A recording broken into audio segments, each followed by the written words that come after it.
하나님은 왜 출애굽 여정을 기록하게 하셨나요? 출애굽기는 단순한 탈출 기록이 아니라 하나님이 자신의 백성을 어떻게 이끄셨는가를 보여주는 신앙의 교과서입니다.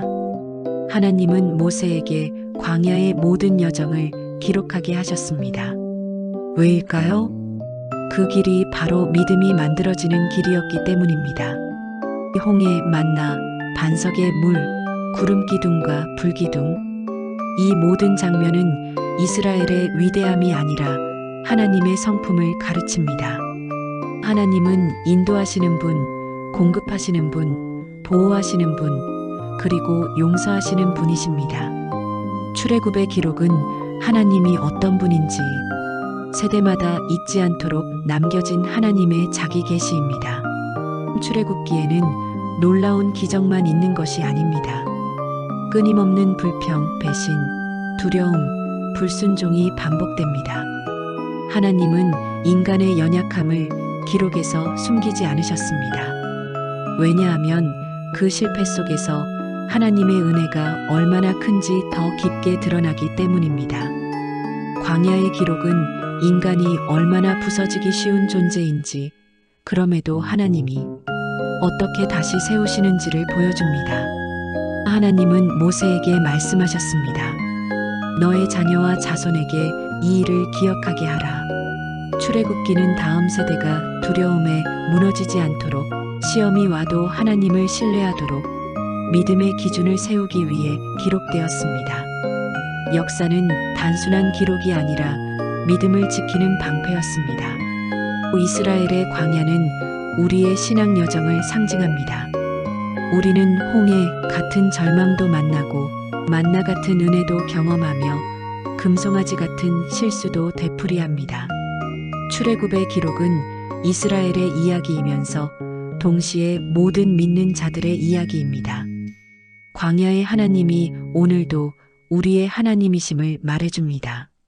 출애굽의 기록은 하나님이 시작하신 구원은 반드시 완성된다는 선언입니다. 광야의 험한 길도, 반역의 순간도, 넘어짐도 그분의 계획을 막을 수 없습니다. 하나님은 그 백성을 끝까지 붙드시고 약속의 땅까지 인도하시는 신실한 하나님이십니다. 그래서 출애굽의 기록은 과거의 이야기가 아니라 오늘 우리의 믿음을 지탱하는 하나님의 살아있는 약속입니다. 이 영상이 도움되셨다면 구독과 좋아요로 응원해주세요.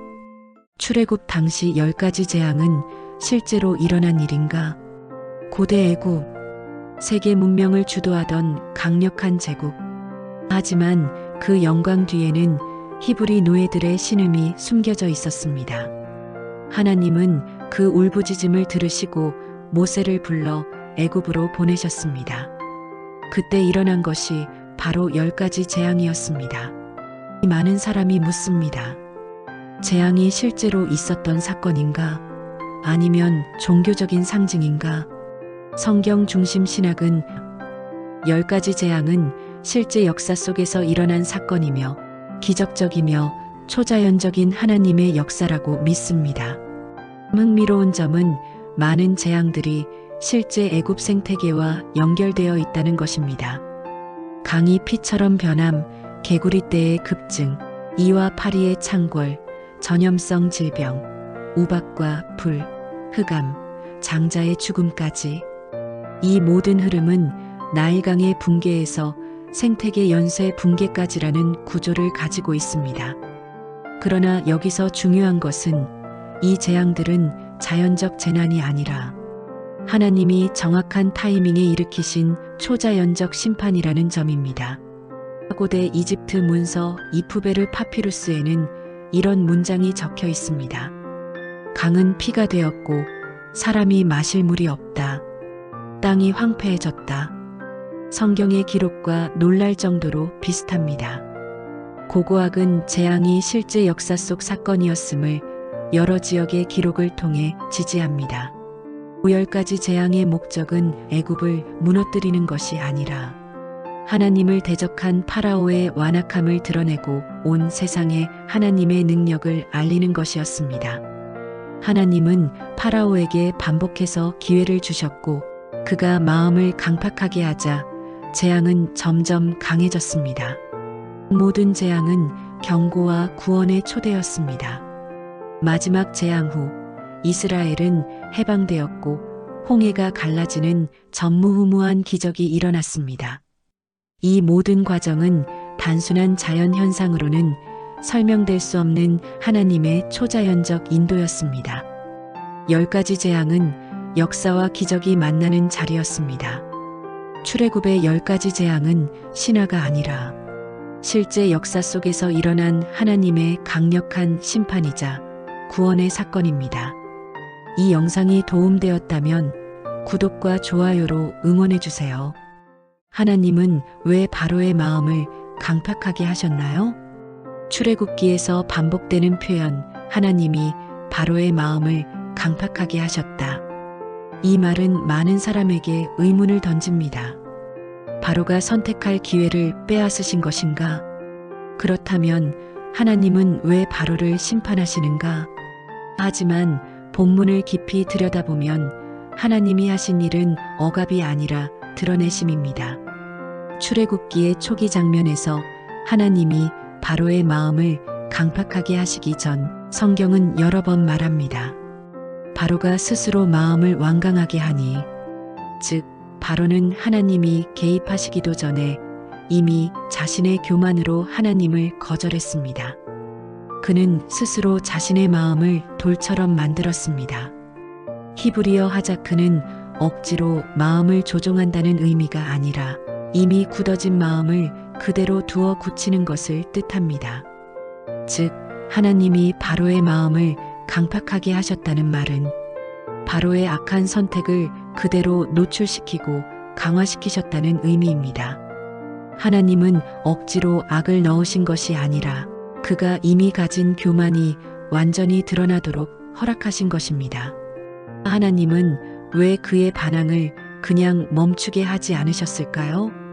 출애굽기는 분명히 말합니다. 내가 내 능력을 너에게 보이고 온 땅에 나의 이름이 전파되게 하려 함이라. 바로는 당시 세계 최강 제국의 왕이었습니다. 그의 마음을 드러내는 과정은 애굽의 우상들을 꺾고 하나님의 절대적 주권을 보여주는 거대한 무대였습니다. 재앙이 반복될수록 바로의 교만은 더욱 드러났고 마침내 그의 완고함은 자기 나라와 자기 아들을 잃게 하는 심판으로 돌아왔습니다. 하나님은 그의 마음을 억지로 악하게 만드신 것이 아니라 그가 자신이 선택한 길의 끝을 스스로 보게 하신 것입니다.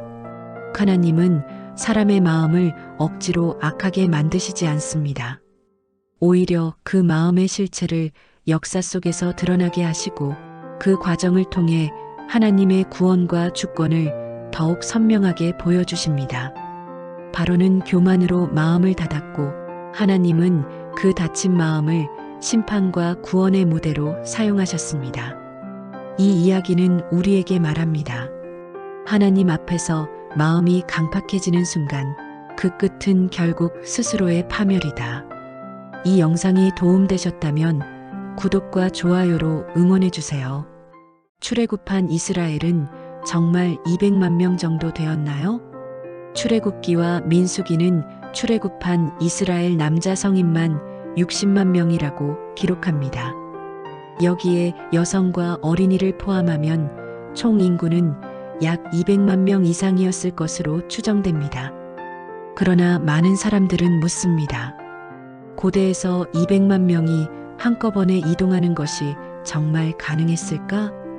오늘 우리는 이 질문의 진짜 의미를 살펴보려고 합니다. 민수기 1장은 20세 이상 전쟁에 나갈 수 있는 남자만 60만 3,550명이라고 기록합니다. 여기엔 여성, 어린이, 노인, 레위 지파가 포함되지 않았습니다. 즉 60만 명은 전체 인구 중 군사력만 계산한 최소치였습니다. 고대 문헌을 보면 애굽은 힉소스 정복 시대에 수십만 명 규모의 외국인 노동자를 보유했습니다.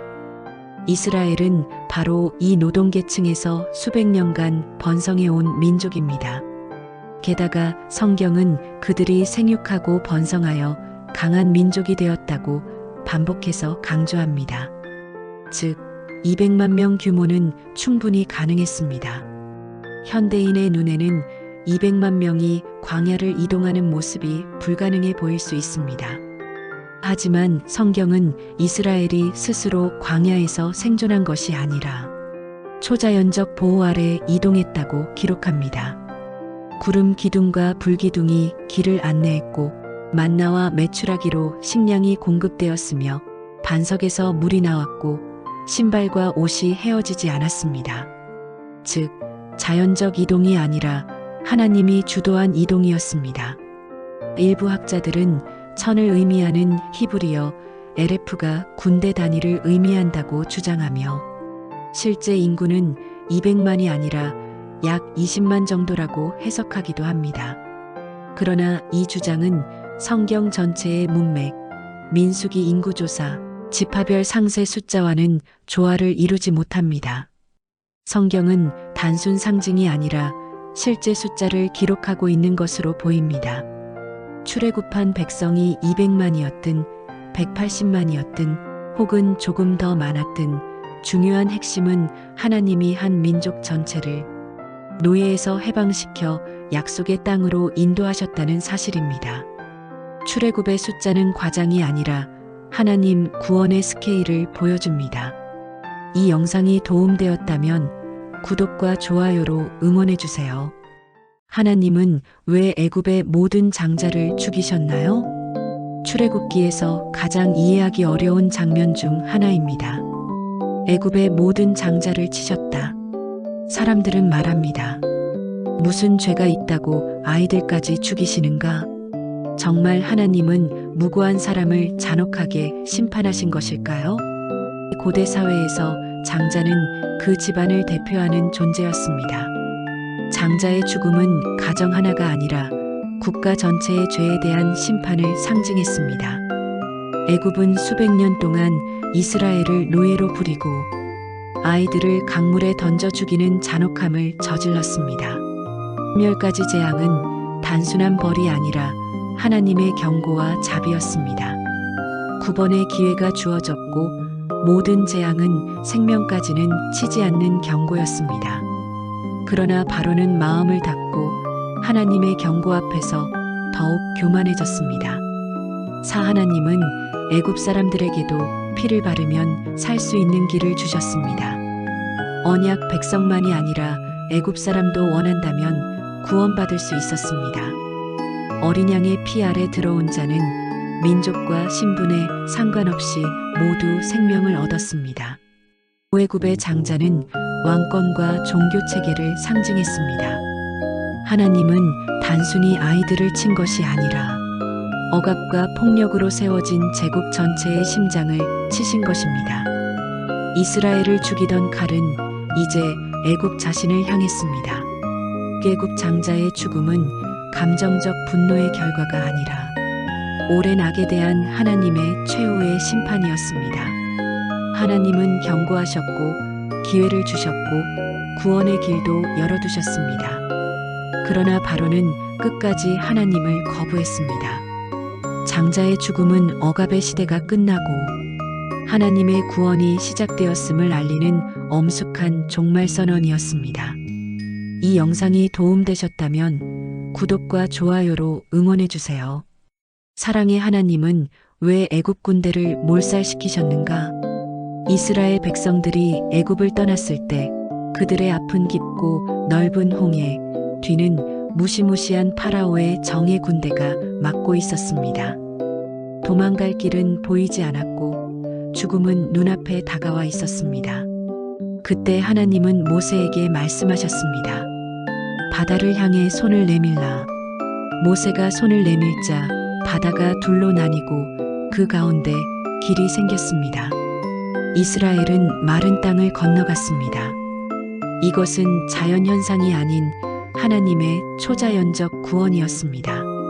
그러나 파라오의 군대는 하나님의 경고를 무시하고 바다 한가운데로 무모하게 따라 들어갔습니다. 그들의 목적은 분명했습니다.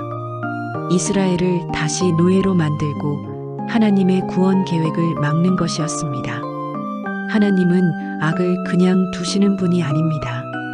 수백 년 동안 히브리 사람들을 학대하고 살인했던 애굽의 죄악, 그리고 하나님께 반복적으로 맞섰던 파라오의 완악함은 심판을 부르는 결과였습니다. 홍해의 심판은 잔혹함이 아니라 악을 끊으시는 하나님의 공의였습니다. 하나님은 홍해를 통해 이스라엘에게는 구원, 애굽 군대에게는 심판을 내리셨습니다. 같은 사건 속에서 누군가에겐 생명, 누군가에겐 끝이 주어진 것입니다. 하나님의 심판은 단순한 파괴가 아니라 그분 백성을 악에서 보호하는 사랑의 방패입니다. 홍해 사건은 이렇게 선명하게 말합니다. 하나님의 사랑은 단지 토닥이는 위로가 아니라 악으로부터 자신의 백성을 지키는 강력한 보호입니다. 하나님은 악을 막으심으로 그분의 사랑을 가장 강하게 드러내셨습니다. 홍해에서의 심판은 잔혹함이 아니라 하나님의 백성을 향한 완전한 사랑의 표현이었습니다. 악은 반드시 멸하되 의인은 반드시 구원하시는 하나님. 그분의 사랑은 언제나 공의와 함께 움직입니다. 이 영상이 도움되었다면 구독과 좋아요로 응원해주세요. 홍해는 얕은 물인가? 실제 바다가 갈라진 것인가? 출애굽기 14장은 홍해가 양쪽으로 갈라지고 이스라엘이 바다 한가운데를 마른 땅처럼 걸어갔다고 기록합니다. 그러나 어떤 사람들은 말합니다. 홍해는 사실 얕은 습지였다. 바람이 불어 물이 잠시 물러난 자연현상이다. 과연 무엇이 맞을까요? 일부 학자들은 고대 히브리어 얌수프가 갈대 바다라는 뜻이므로 홍해가 깊은 바다가 아니라 얕은 늪지였다고 주장합니다. 이 이론은 바람이 강하게 불면 일시적으로 얕은 물이 갈라졌을 가능성을 제시합니다. 그러나 이 설명은 중요한 질문 하나에 답하지 못합니다. 애굽의 정예 병거가 왜 모두 익사했는가? 얕은 습지에서는 수천 대의 병거가 몰살될 수 없습니다. 출애굽기와 시편은 홍해가 벽처럼 선물이라고 기록합니다. 히브리어 호마는 성벽과 같은 수직 구조를 뜻합니다. 또한 성경은 애굽 군대가 깊은 물속의 돌처럼 잠겼다라고 말합니다. 이 표현은 얕은 습지가 아닌 깊은 바다를 묘사합니다. 일부 고고학자들은 홍해 중에서도 아카바만 북쪽 누웨이바 지역이 출애굽 경로와 가장 일치한다고 보고합니다. 이 해역에는 수심 700에서 1600m의 가파른 낭떠러지가 있지만 중앙에는 폭 13km의 완만한 해저, 경사가 존재합니다. 만약 이 지점이 맞다면 바다가 갈라졌을 때 수백만 명이 실제로 건널 수 있는 지형이 됩니다. 성경은 밤새 강한 동풍이 불어 바다가 갈라졌다고 기록합니다. 즉, 자연적 현상, 강풍은 분명히 작용했습니다. 하지만 물의 벽이 서고 바닥이 즉시 마르고 정확한 타이밍에 애굽 군대가 잠기며 이스라엘만 안전하게 건넌 점은 그 어떤 자연현상만으로는 설명할 수 없습니다. 이것은 자연현상 위에 초자연적 개입이 더해진 기적입니다. 홍해가 얕은 습지였다는 주장은 성경 본문, 지형 연구, 역사 기록과 모두 맞지 않습니다. 성경은 분명히 말합니다. 바다가 그들 좌우의 벽이 되었고 이스라엘은 마른 땅을 걸었다. 홍해 사건은 단순한 자연재해가 아니라 하나님이 구원을 위해 바다를 여신 역사적 기적이었습니다. 이 영상이 도움되셨다면 구독과 좋아요로 응원해주세요. 하나님은 왜 모세를 죽이려 하셨나요? 출애굽기 4장에는 독자들을 충격에 빠뜨리는 구절이 등장합니다. 여호와께서 길에서 모세를 만나사 그를 죽이려 하신지라. 하나님이 선택하신 지도자, 애굽에서 이스라엘을 구원할 사람을 도대체 왜 죽이려 하신 것일까요? 하나님은 아브라함에게 할례를 언약의 표로 명령하셨습니다. 할례는 단순한 의식이 아니라 너희는 내 백성이다라는 계약의 서명이었습니다. 하지만 모세는 자신의 아들에게 할례를 시행하지 않았습니다. 하나님의 언약을 맡은 지도자가 그 표를 무시한 것입니다. 모세는 하나님의 대표자로 이스라엘을 해방시키러 가는 중이었습니다. 그런데 정작 자기 집에서는 언약을 무시하고 있었습니다. 하나님의 사역은 언약을 세우고 지키는 과정 위에 진행됩니다. 지도자가 언약을 경시하면 그 사역은 흔들릴 수밖에 없습니다. 모세가 죽음에 직면하자 아내 십보라가 즉시 아들의 할례를 시행합니다. 성경은 그녀의 행동으로 인해 하나님이 모세를 놓아주셨다고 기록합니다. 십보라는 피의 신랑이로다라고 외쳤습니다. 이는 피의 언약이 모세의 사명과 생명을 지탱한다는 신앙적 고백이었습니다. 모세는 위대한 지도자였지만 하나님의 거룩 앞에서는 그도 예외가 될 수 없었습니다. 하나님은 능력보다 순종과 거룩을 먼저 요구하십니다. 언약을 무시한 채 하나님의 일을 한다는 것은 불가능했습니다. 모세가 죽을 뻔한 사건은 하나님의 진노가 아니라 그분의 철저한 언약 신실성의 표현이었습니다. 하나님은 자신의 백성에게 주신 언약을 소중히 여기며 그 언약을 맡은 지도자에게 더 깊은 책임을 요구하십니다. 이 사건은 우리에게 말합니다. 사명을 감당하기 전에 먼저 하나님의 언약 앞에 바로 서라. 이 영상이 도움되셨다면 구독과 좋아요로 응원해주세요. 하나님은 왜 광야에서 이스라엘 백성을 가혹하게 벌하셨나요? 이집트의 노예에서 해방된 이스라엘. 하지만 자유의 여정은 곧바로 약속의 땅이 아니었습니다. 그들은 광야라는 시험의 땅에 들어섰고 그 가운데 수없이 하나님께 반역했습니다. 그때마다 하나님은 강한 심판과 징계를 내리십니다. 왜일까요? 이스라엘의 불평은 단순한 투정이 아니었습니다. 그들은 반복해서 하나님을 대적했습니다. 우릴 죽이려고 여기 데려왔느냐? 차라리 애굽으로 돌아가자. 하나님이 우리와 함께 하시는가? 이는 하나님을 향한 신뢰의 붕괴, 하나님의 구원을 전면 부정하는 반역이었습니다. 하나님은 단순한 지도자가 아니라 거룩한 창조주이십니다. 그분의 말씀은 생명이며 그분의 명령은 완전합니다. 그런 하나님 앞에서 의도적인 반역은 우리가 생각하는 실수와 다른 차원의 죄입니다. 거룩하신 하나님은 죄를 가볍게 처리하실 수 없습니다. 하나님의 징계는 이스라엘을 파괴하기 위한 것이 아니라 그들을 보호하기 위한 장치였습니다. 만약 반역이 용납되었다면 백성들은 결국 완전한 혼란으로 무너졌을 것이고 가나안 정복 또한 불가능했을 것입니다. 징계는 사랑의 또 다른 형태였습니다. 엄격한 징벌에는 이유가 있었습니다. 광야 세대의 완악함은 새로운 시대를 열 수 없을 만큼 심각했습니다. 그래서 하나님은 믿음 없는 세대는 광야에서 모두 죽고 새로운 세대만이 약속의 땅에 들어가게 하셨습니다. 하나님의 공의는 역사를 향한 사랑의 계획과 연결되어 있었습니다. 광야는 징벌의 장소이기보다 훈련과 변화의 장소였습니다. 하나님은 이스라엘을 철저히 다듬어 우상을 버리고 오직 하나님만을 신뢰하는 새로운 민족으로 세우셨습니다. 광야의 징계는 가혹한 심판이 아니라 하나님 백성을 세우기 위한 공의와 사랑의 균형이었습니다.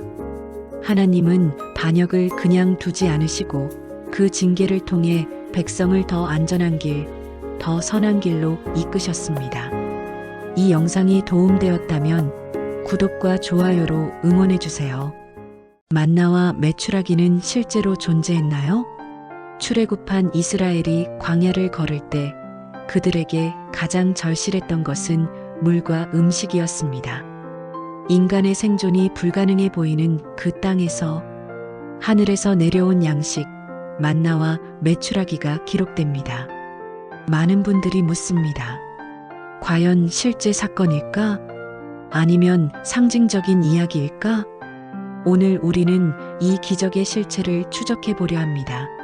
이 시나이 반도에는 타마리스크 나무에서 떨어지는 수액이 밤에 굳어 흰 조각이 되는 현상이 있습니다. 일부 학자들은 이것이 만나의 기원이라고 말하지만 자연 만나의 양은 극히 적고 40년 동안 이스라엘 전체를 먹일 수 없습니다. 또 성경이 말하는 것처럼 필요한 만큼 정확히 거두어졌고 안식일에는 내리지 않고 6일째는 2배가 내렸다는 규칙을 이룰 수 없습니다. 즉 만나의 일부 모습은 자연에서도 볼 수 있지만 전체 사건은 분명히 초자연적 공급이었습니다. 메추라기는 매년 유럽에서 아프리카로 이동하는 철새입니다. 지중해를 건너 시나이 반도에 도착할 때면 기진맥진의 지상 가까이 떨어지곤 했습니다. 고대 기록들에도 사막에서 쉽게 잡히는 새로 남아 있습니다. 그러나 성경의 사건은 이스라엘 진영, 사방의 허리 높이까지 쌓일 만큼 엄청난 규모가 한 번에 떨어졌습니다. 자연현상으로만 설명하기 어렵습니다. 하루 이틀이 아니라 40년 동안 매일 공급된 만나, 우연이나 자연으로는 도저히 설명되지 않는 기간입니다. 게다가 가나안 땅에 들어간 날 만나는 정확히 멈췄습니다. 필요할 때 공급하시고 목적이 이루어졌을 때 멈추시는 하나님의 질서가 분명히 보입니다. 만나와 메추라기의 중심 메시지는 하나님은 광야에서도 버리지 않으신다는 것입니다. 만나는 단순한 음식이 아니라 하루하루 배우는 신뢰의 훈련이었습니다. 만나와 메추라기는 일부 자연적 요소가 있지만 전체로 보면 하나님의 초자연적 역사입니다.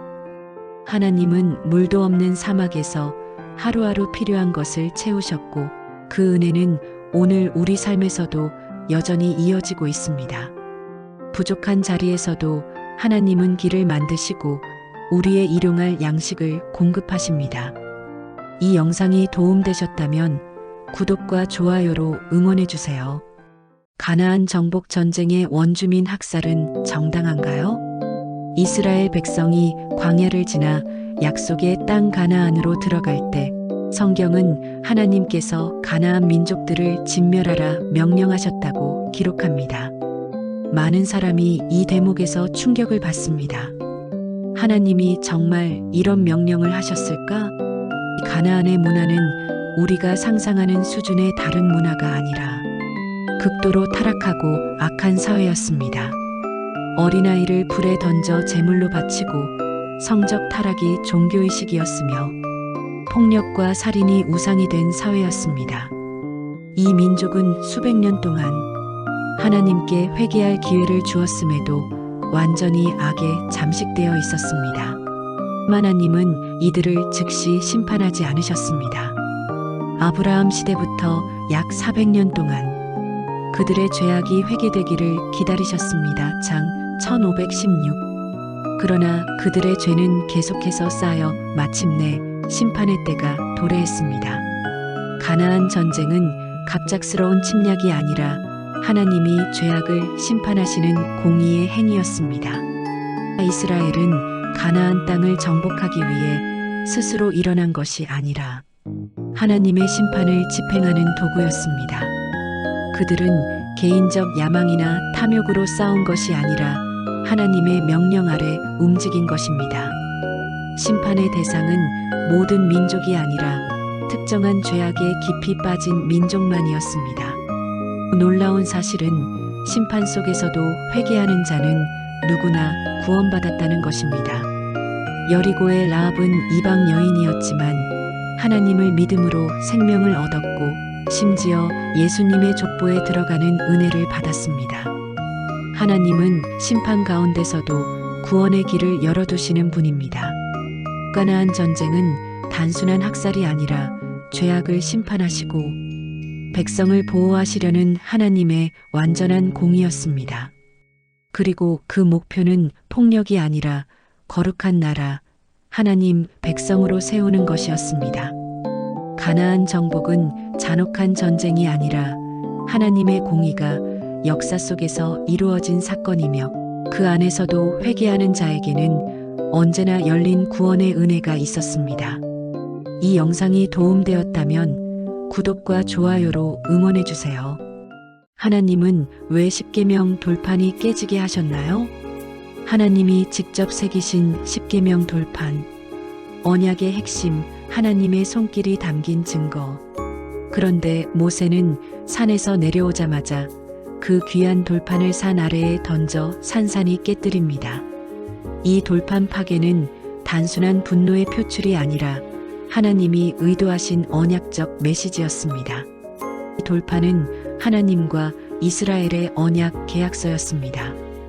그리고 언약은 백성이 하나님만을 섬기는 조건 위에서 주어졌습니다. 하지만 금송아지 사건으로 이스라엘은 언약의 첫 조항부터 어겼습니다. 너는 나 외에는 다른 신을 내게 두지 말라. 돌판이 깨진 것은 단순한 물리적 파괴가 아니라 백성의 죄악으로 인해 언약이 실제로 파기되었음을 보여주는 행위였습니다. 하나님은 공의의 하나님이십니다. 언약을 깨뜨린 백성은 그 언약의 보호와 축복에서 벗어날 수밖에 없습니다. 돌판의 파괴는 언약이 영원히 안전한 것이 아니라 하나님 앞에서의 순종이 없으면 무너질 수 있음을 경고하는 역사적 장면이었습니다. 하나님은 돌판이 깨진 상태로 백성을 버려두지 않으셨습니다. 하나님은 모세에게 새로운 돌판을 준비하게 하시고 다시 언약을 새겨주십니다. 파기된 언약 위에 재언약이 주어진 것입니다. 하나님은 심판 뒤에도 회복의 길을 열어두셨습니다. 모세 돌판은 이스라엘이 회복될 기회를 얻었음을 의미합니다. 언약이 다시 주어졌다는 것은 하나님이 백성을 완전히 버리지 않으셨고 그분의 사랑이 죄보다 더 크다는 선언이었습니다. 두 번째 돌판은 이스라엘의 자격이 아니라 하나님의 은혜로 주어진 선물이었습니다. 돌판이 깨진 이유는 하나님이 약하셔서가 아니라 백성의 죄가 얼마나 심각한지를 역사적으로 보여주기 위해서였습니다. 하지만 그 파괴는 끝이 아니라 다시 세우기 위한 시작이었습니다. 하나님은 언약을 파기할 수 있는 공의의 하나님이시면서도 언약을 다시 세우시는 은혜의 하나님이십니다. 깨진 돌판은 심판의 상징이 아니라 은혜로 돌아오는 길을 여신 하나님의 마음이었습니다. 이 영상이 도움되셨다면 구독과 좋아요로 응원해주세요. 율법의 복잡한 규정들은 오늘날에도 지켜야 하나요? 신의 산. 하나님께서 직접 모세에게 율법을 주신 그날, 이스라엘은 단순한 제국의 노예가 아니라 하나님의 나라, 거룩한 백성으로 부름받았습니다. 율법에는 음식 규정, 의복 규정, 정결 규정 등 오늘날 기준으로 보면 매우 복잡한 규정들이 많았습니다. 그렇다면 질문은 이것입니다. 이 규정들은 지금도 지켜야 할까? 이 성경과 신학은 율법을 이렇게 구분합니다. 십계명을 포함한 도덕법, 제사, 음식, 의복, 정결 등에 관한 의식법, 이스라엘 공동체 운영법인 시민법 등이 있습니다. 이 중 오늘날까지 그대로 유효한 것은 하나님의 절대적 기준인 도덕법입니다. 살인, 간음, 도둑질 같은 규정은 지금도 변함없는 하나님의 기준입니다. 반면 음식, 의복, 정결 규정 등 의식법은 하나님께서 이스라엘을 다른 민족과 구별하기 위해 주신 상징적 규례였습니다. 동시에 이것들은 앞으로 오실 예수 그리스도의 그림자였습니다. 예수님은 오셔서 이 모든 의식을 완성하셨습니다. 그래서 신약은 말합니다. 그리스도는 율법의 마침이 되셨다. 로마서 10장 4절. 예수님이 십자가에서 죽으시는 순간 성전의 휘장이 찢어졌습니다. 이는 옛 제사 제도와 의식법이 끝났음을 의미합니다. 그 순간부터 사람은 규례가 아닌 예수 그리스도를 믿는 믿음으로 하나님께 나아가게 되었습니다. 사도행전 15장의 예루살렘 공회에서도 사도들은 분명히 선언했습니다. 이방인에게 음식 규정과 의식 규례를 지우지 말라. 그리고 바울도 말합니다. 음식은 우리를 하나님 앞에 세우지 못한다. 즉, 의식법은 신약시대 성도들에게 적용되지 않습니다. 율법의 목적은 규칙을 지키는 데 있지 않았습니다. 그 규례를 통해 우리는 스스로 의로울 수 없다는 사실을 보여주고 그리스도에게로 인도하는 안내자가 되는 것이었습니다. 율법의 복잡한 규정들은 오늘날 그대로 지켜야 할 의무조항이 아니라 예수님을 가리키는 그림자로서 신약시대에 완성되었고 역할을 마쳤습니다. 이 영상이 도움되었다면 구독과 좋아요로 응원해주세요. 금송아지를 만든 것이 그렇게 큰 죄인가요? 많은 분이 묻습니다. 금송아지 만든 게 그렇게 큰 죄인가?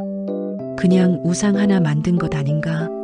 하지만 금송아지 사건은 그저 조각상 하나 만든 일이 아니었습니다. 이스라엘의 언약 파기, 전체 공동체의 반역이었습니다. 금송아지 사건은 우상 금지 계명을 받기 전에 벌어진 일이 아닙니다. 이스라엘은 이미 하나님과 언약을 맺으며 이렇게 고백했습니다. 여호와께서 말씀하신 모든 것을 우리가 행하리이다. 그런데 불과 며칠 뒤 그들은 자기 손으로 신을 만들었습니다. 이는 남편과 결혼한 지 하루 만에 다른 사람에게 가는 것과 같은 영적 배신이었습니다. 금송아지는 이집트 종교에서 힘과 생식력의 상징으로 숭배받았습니다. 이스라엘은 하나님을 믿으면서도 이집트식 신앙을 버리지 못했습니다. 즉, 하나님을 자기 방식으로 재창조한 것입니다. 그들은 여호와를 버린 것이 아니라 자기 취향에 맞는 편리한 하나님으로 바꾸었습니다. 이것이 더 큰 죄였습니다. 우상은 단순한 물건이 아닙니다. 우상 숭배는 하나님을 제한하고 하나님의 영광을 왜곡하고 하나님보다 피조물의 마음을 빼앗기는 죄입니다. 이스라엘은 하나님이 인도하시는 광야 한복판에서 갑자기 자신들이 만든 신을 우리를 애굽에서 인도한 신이라고 불렀습니다. 이것은 하나님의 구원을 가짜 신에게 돌리는 모독이었습니다. 모세가 잠시 보이지 않자 백성은 스스로 통제력을 잃었습니다. 리더의 부재가 아니라 신뢰의 부재가 문제였습니다. 그들은 하나님을 기다리지 못했고 보이는 것, 만질 수 있는 것을 신으로 만들었습니다. 기다림의 실패는 곧 우상 숭배로 이어졌습니다. 금송아지 사건은 우상 하나를 만든 사건이 아니라 이미 맺은 언약을 스스로 깨뜨린 반역이었습니다. 하나님의 은혜를 받은 백성이 그 은혜를 잊어버리고 자신들의 욕망을 따라 하나님을 재창조한 것입니다. 이 사건은 오늘 우리에게 말합니다. 우상은 금으로만 만들어지는 것이 아니다. 내 마음속 욕망이 하나님 자리에 앉을 때 금송아지는 언제든 다시 만들어질 수 있다. 이 영상이 도움되셨다면 구독과 좋아요로 응원해주세요. 하나님은 왜 모세에게 나를 말리라고 하셨나요? 금송아지 사건 직후 하나님은 모세에게 이렇게 말씀하십니다. 나를 말리라. 내가 그들을 진멸하겠다. 전능하신 하나님이 왜 인간에게 말려달라고 하셨을까요? 정말 모세가 하나님을 막을 수 있다고 믿으셨던 걸까요? 이 문장의 핵심은 권능의 제한이 아니라 하나님 마음의 깊이에 있습니다. 이 말씀은 내가 이스라엘을 끝내겠다는 선언이 아니라 모세를 향한 의도적 초청이었습니다. 하나님은 모세가 백성을 포기하는지 아니면 백성을 위해 자신의 마음을 내어놓는지 보기를 원하셨습니다. 즉, 하나님은 모세를 백성의 중보자로 세우기 위해 그를 시험하고 일으키고 계셨던 것입니다. 하나님은 모세에게 그들은 내 백성이 아니라 내 백성이다라고 가르쳐 오셨습니다. 하지만 이번 사건에서는 오히려 너의 백성이다라고 표현하십니다. 이는 모세에게 민족을 향한 부모와 같은 책임감과 사랑을 불러일으키기 위한 장치였습니다. 하나님은 그 마음의 깊이를 보고 싶으셨습니다. 모세는 말합니다. 주여, 이 백성을 용서하소서. 그렇지 않으시려면 내 이름을 생명책에서 지워주소서. 자신을 희생해서라도 백성을 살리고자 했던 모세. 하나님이 원하셨던 바로 그 마음, 그것은 훗날 세상을 위해 자기 생명을 내어주신 참 중보자 예수 그리스도의 그림자였습니다. 성경은 말합니다.